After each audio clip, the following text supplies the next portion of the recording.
प्यारे बच्चों, आप सभी को मेरा इस वीडियो सेशन में स्वागत है। आज हम डिस्कस करने जा रहे हैं इलेक्ट्रिसिटी एंड सर्किट्स। ये चैप्टर 12 है क्लास 6 की। हमने इसको छोटे छोटे पार्ट में डिवाइड कर दिया है। आज हम शुरू करेंगे पार्ट 1 के साथ। तो चलिए बच्चों, इसका डिस्कशन शुरू करते हैं। तो सबसे पहले मैं आपको बता देती हूँ कि आज हम क्या क्या डिस्कस करेंगे। लेकिन उससे पहले आप सबसे मैं ये बोलना चाहूंगी कि अगर आपने मेरे इस चैनल को सब्सक्राइब नहीं किया तो जरूर सब्सक्राइब कर दीजिए और एक अच्छा सा कमेंट दीजिए। अगर आपको ये पसंद आया तो लाइक भी जरूर कर दीजिए। तो पहले मैं बता देती हूँ बच्चों कि हम इस सेशन में क्या क्या पढ़ेंगे। Uses of electricity in our life, structure of electric cell, working of electric cell and some questions. ठीक है, तो चलिए शुरू करते हैं हमारा डिस्कशन। किसके साथ? Uses of electricity in our life. क्या क्या यूज होती है इलेक्ट्रिसिटी का हमारे लाइफ में। तो चलिए बच्चों, यहाँ क्या देख रहे हो आप लोग? यहाँ काफी सारे पिक्चर्स है ना? तो ये पिक्चर से मैं क्या दिखाना चाहती हूँ आपको? Uses of electricity in our daily life. यहाँ जितने सारे ऑब्जेक्ट्स है, ये सारे ऑब्जेक्ट्स इलेक्ट्रिसिटी से ही चलता है और हमारे डे टू डे लाइफ में इस हर चीज का इंपॉर्टेंस है। जैसे आप देखो, यहाँ पर मैं आपको दिखाती हूँ। जैसे कार है या फिर ब्लेंडर है, आपके सबके घर में ब्लेंडर है। फिर मोटर से हम बोट चलाते हैं। फिर ड्रिल मशीन जो है, ये सारे क्या करते हैं? इलेक्ट्रिसिटी से इनको मोशन पावर मिलता है। ठीक है, मूव करने का पावर मिलता है। ठीक उसी तरह कम्युनिकेशन के लिए हम क्या क्या यूज करते हैं? कंप्यूटर यूज करते हैं, पोर्टेबल फोन्स यानी मोबाइल यूज करते हैं, रेडियो या फिर टेप रिकॉर्डर या फिर कोई म्यूजिक सिस्टम हम यूज करते हैं, टीवी यूज करते हैं। ये सारे हमारे कम्युनिकेशन के लिए यूज होती है। इसके लिए भी इलेक्ट्रिसिटी की जरूरत होती है। ठीक उसी तरह हीटिंग और कूलिंग पर्पस के लिए हम क्या यूज करते हैं? ओवन यूज करते हैं, आयरन कपड़ा प्रेस करने के लिए यूज करते हैं। उस तरह रेफ्रिजरेटर ठंडा रखने के लिए, एयर कंडीशनर भी ठंडा रखने के लिए। आप देख सकते हो यहाँ गर्म रखने के लिए भी हम इलेक्ट्रिसिटी की यूज कर रहे हैं और ठंडा रखने के लिए भी इलेक्ट्रिसिटी की यूज कर रहे हैं। उस तरह इलेक्ट्रिसिटी और किस चीज के लिए यूज हो रहा है? लाइट। लाइट आपका जैसे यहाँ देख सकते हो, फ्लड लाइट है, फ्लैश लाइट है, लैंप है और इनकैंडेसेंट लाइट है। तो इस तरह बहुत डिफरेंट टाइप्स के लाइट्स है जो कि इलेक्ट्रिसिटी से चलता है। तो इसके अलावा बच्चों, ये है कॉमन यूजेस ऑफ इलेक्ट्रिसिटी, मैंने यहाँ पर दिया है। इसके अलावा ऐसे बहुत सारे जगह पर हम इलेक्ट्रिसिटी की यूज करते हैं। ये और कुछ इलेक्ट्रिसिटी का यूज है। जो इलेक्ट्रिसिटी का हम यूज करते हैं बच्चों, उसका जो इलेक्ट्रिसिटी हमको जहां से मिलता है उसका दो सोर्स होता है। एक है पावर स्टेशन जिसको कहा जाता है मेंस, यहाँ मैंने मेंस लिखा है, आप देख सकते हो। एक है मेंस और दूसरा है आपका शेल से। ठीक है, तो यहाँ जो मैंने एप्लियंसेस रखा है या फिर ऑब्जेक्ट्स दिखाया है, ये सारे किसकी इलेक्ट्रिसिटी से चलते हैं? जो पावर सप्लाई होता है पावर स्टेशन से, यानी इलेक्ट्रिक सप्लाई जो पावर स्टेशन से होता है उसी से ये सब चलता है, क्योंकि इनको ज्यादा इलेक्ट्रिसिटी की जरूरत होती है। तो इसीलिए ये पावर स्टेशन से इलेक्ट्रिसिटी लेकर यूज करते हैं। कुछ कुछ ऑब्जेक्ट्स ऐसे भी हैं बच्चों जो कि दोनों मेन से भी चल सकते हैं या पावर स्टेशन से भी चल सकते हैं और सेल से भी चल सकते हैं। जैसे मोबाइल, हम पावर आपका डायरेक्ट मेन से भी हम ले सकते हैं या फिर उसका बैटरी में हम उसको चार्ज करके रख सकते हैं। ठीक है, तो यहाँ कुछ ऑब्जेक्ट्स है, जैसे मैंने बताया कि इलेक्ट्रिसिटी का दो सोर्स होता है, एक है पावर स्टेशन जिसको मेंस कहा जाता है, मैंने इससे पहले वाला स्लाइड में बताया, ये सारे मेन से चलते हैं, पावर स्टेशन से चलते हैं।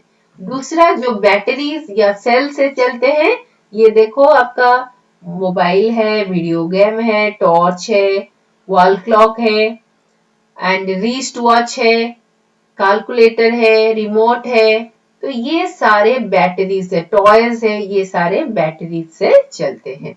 तो आपको पता चला कि what are the two sources of electricity which we are getting, that is your power station or mains, and other one is batteries और cells। तो सबसे पहले हम डिस्कस करेंगे इलेक्ट्रिक सेल के बारे में। ये इलेक्ट्रिक सेल क्या होता है? Electric cell has a small metal cap on one side and a metal disc on the other side. मैं एक एक सेंटेंस आपको हिंदी में समझाऊंगी ताकि आपको अच्छी तरह ये समझ में आ जाए। देखो बच्चों, ये जो पिक्चर है ये एक इलेक्ट्रिक सेल का पिक्चर है। इस सेल में जैसे यहाँ पर लिखा हुआ है, इसमें देख सकते हो कि इसका एक मेटल कैप है। आप देख सकते हो यहाँ लेबलिंग किया हुआ है, मेटल कैप है ना। तो मेटल कैप है एक तरफ और दूसरे तरफ एक मेटल डिस्क होता है। यहाँ पर आप देख सकते हो ये एक मेटल डिस्क है। A positive plus sign and a negative minus sign marked on the electric cell. तो आप यहाँ देख सकते हो इसका दो एंड है, तो जिस तरफ मेटल कैप है उस तरफ क्या साइन लिखा है? Positive sign. सो इसको कहा जाता है पॉजिटिव टर्मिनल। और दूसरे साइड में नेगेटिव सिंबल है, नेगेटिव साइन है, उसको कहा जाता है नेगेटिव टर्मिनल। ओके, तो इसका मतलब क्या है? Metal cap is the positive terminal of the electric cell and the metal disc is the negative terminal of the electric cell. And all these electric cells have two terminals, a positive and a negative terminals. ठीक है, तो एक cell का ये external structure हमने बताया, जिसमें कि एक मेटल कैप एक तरफ होता है जो कि पॉजिटिव टर्मिनल होता है और दूसरी तरफ मेटल डिस्क होता है जो कि नेगेटिव टर्मिनल होता है। ये देखो इलेक्ट्रिक सेल का यूज कैसे किया जाता है। ये देखो ये एक इलेक्ट्रिक सेल है, ये इलेक्ट्रिक सेल का एक पॉजिटिव टर्मिनल है, एक नेगेटिव टर्मिनल है, और ये पॉजिटिव टर्मिनल से वायर जुड़ा हुआ है, नेगेटिव टर्मिनल से भी वायर जुड़ा हुआ है, और ये जब जाकर आपका किसी बल्ब, जो अब जिसको भी मान लो बल्ब को ग्लो करना चाहते हो या किसी चीज को हीट करना चाहते हो, उसका पॉजिटिव या नेगेटिव टर्मिनल से ज्वाइन होने से वहां पर आपका इलेक्ट्रिक करंट पास होता है थ्रू द वायर और बल्ब ग्लो करता है। ठीक है, तो अभी हम देखते हैं कि ये तो जस्ट मैंने एक पिक्चर दिखाया कि इलेक्ट्रिक सेल को किस तरह यूज किया जाता है। अभी हम देखेंगे कि इलेक्ट्रिक सेल किस तरह काम करता है। An electric cell produces electricity from the chemicals stored inside. ये देखो बच्चों, ये इंटरनल स्ट्रक्चर है एक इलेक्ट्रिक सेल का, बस इतना हिस्सा जो है ये इलेक्ट्रिक सेल का इंटरनल स्ट्रक्चर है। इसके अंदर क्या होता है? एक केमिकल्स होता है, वो केमिकल ही आपका इलेक्ट्रिसिटी प्रोड्यूस करता है। Very very important children, when chemicals in the electric cells are used off, the electric cell stops producing electricity.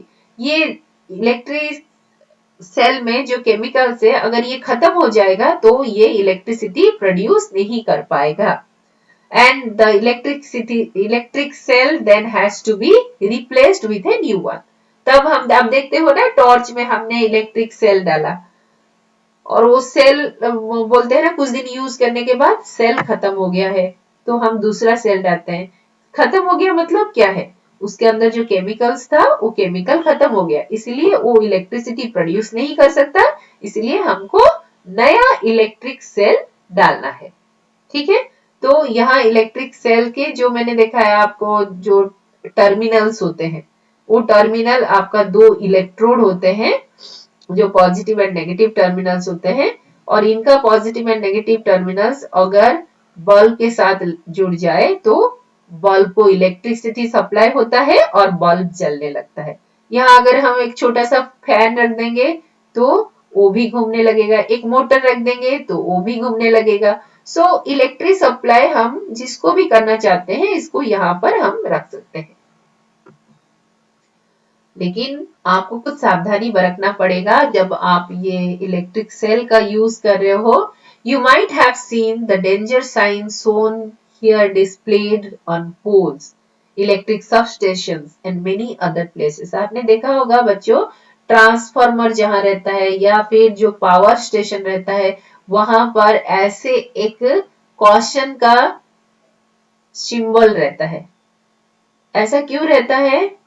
This is to warn people that electricity can be dangerous if not handled properly. अगर हम सही ढंग से उसको properly handle नहीं करेंगे तो वो हमारे लिए खतरा बन सकता है, हमारा जान भी ले सकता है। Carelessness in handling electricity and electric devices can cause severe injuries and sometimes even death. आपने देखा होगा, आपका हाथ गीला है और आपने स्विच को ऑन कर दिया तो आपको शॉक लगता है।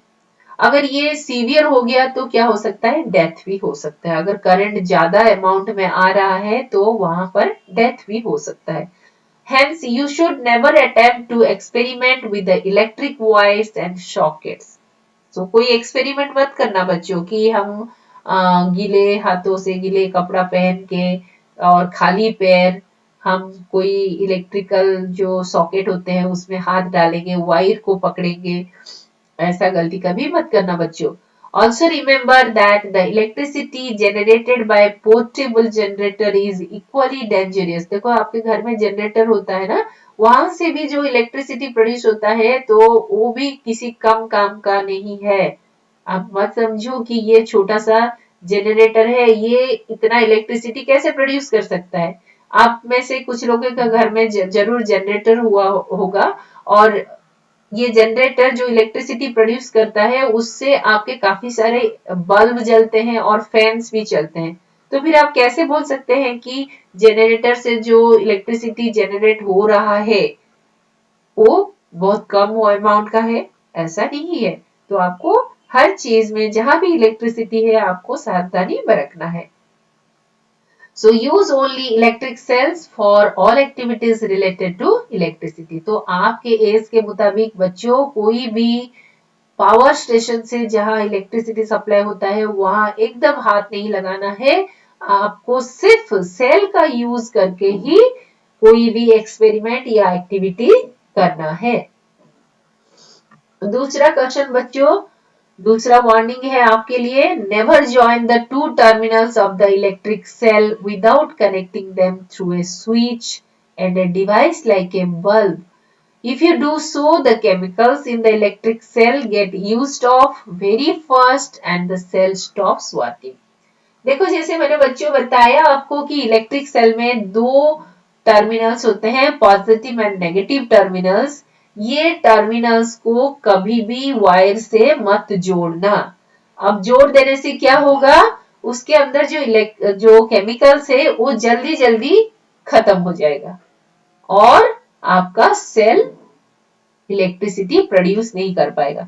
इसीलिए हमेशा आप जब किसी बल्ब के साथ कनेक्शन देते हो तो उसके बीच में एक स्विच रखना है ताकि हम बल्ब की जब जरूरत हो तभी हम जलाएंगे, स्विच ऑन करेंगे, अदरवाइज स्विच को ऑफ करके रखेंगे ताकि बल्ब ना जले। Chemical of the cell will not be consumed, cell के अंदर जो केमिकल है वो खत्म ना हो और ज्यादा दिन तक सेल चले। तो बच्चों इस सेक्शन में हमने क्या पढ़ा, हमारा जो पहला चीज है कि घर में हम कहाँ इलेक्ट्रिक इक्विपमेंट यूज करते हैं। इलेक्ट्रिसिटी का सोर्स क्या है? दो सोर्स है, एक है पावर स्टेशन, दूसरा है सेल। तो सेल या बैटरी। तो हमने पहले आपको शेल के बारे में बताया क्योंकि आपको जितने सारे एक्टिविटीज करना है सारे शेल के साथ ही करना है, पावर स्टेशन से आते हुए इलेक्ट्रिसिटी से नहीं करना है। और सेल का स्ट्रक्चर बताया मैंने, सेल का एक्सटर्नल स्ट्रक्चर, इंटरनल स्ट्रक्चर, और सेल यूज करने के टाइम क्या सावधानी बरतनी है, अगर नहीं बरतेंगे तो क्या प्रॉब्लम होगा, उसके बारे में भी आपको मैंने बताया। तो आशा करती हूँ कि आपको समझ में आ गया होगा। तो मैंने इस चैप्टर को अच्छे से समझाने के लिए आपको छोटे छोटे हिस्सों में डिवाइड कर दिया है इस चैप्टर को। तो बच्चों, नेक्स्ट सेशन में हम पढ़ेंगे structure of electric bulb, a bulb connected to an electric cell, cell के साथ किस तरह बल्ब कनेक्ट किया जाता है, फिर different arrangements of electric cell and bulb. ठीक है, किस तरह अरेंजमेंट होने से बल्ब जलेगा, किस तरह अरेंजमेंट होने से बल्ब नहीं जलेगा, ये सारे चीज हम अपने नेक्स्ट सेशन में डिस्कस करेंगे। तो तब तक बच्चे ये वीडियो आप कंप्लीट कर दीजिए। Very soon I am coming with the next topic, the part 2 of this chapter. Okay, so thank you so much for watching this video till end, children. Once again I am telling you, if you have not subscribed my channel, please subscribe it, and if you really liked my video, then just press the like button and give a comment. Thank you very much.